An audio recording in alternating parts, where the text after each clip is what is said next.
Et si une simple escale avait changé le destin d'une croisade entière? Et si, au lieu de combattre en Terre Sainte, deux rois s'étaient retrouvés piégés dans un jeu de pouvoir explosif? Hiver 1190.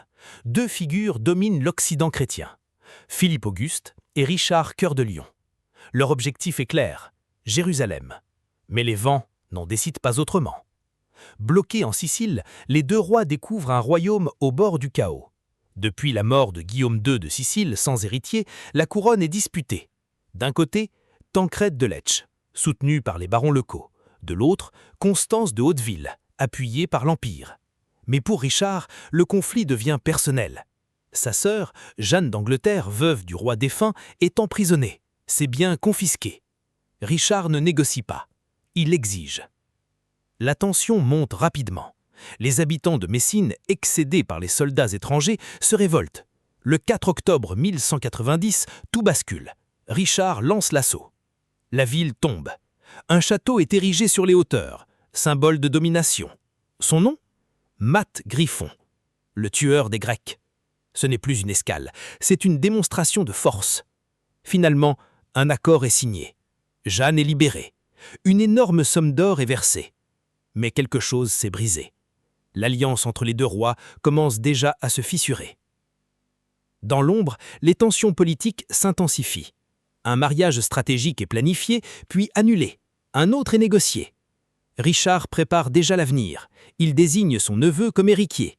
Mais cette décision provoque une réaction immédiate. Son propre frère, Jean Santerre, entre en révolte. Pendant ce temps, une rencontre mystérieuse a lieu. Un moine visionnaire, Joachim de Flore, annonce une prophétie. La chute des ennemis en Terre Sainte. Mais Richard ne le sait pas encore. Son plus grand exploit n'aura pas lieu en Terre Sainte. Avril 1191. Enfin, la flotte prend la mer.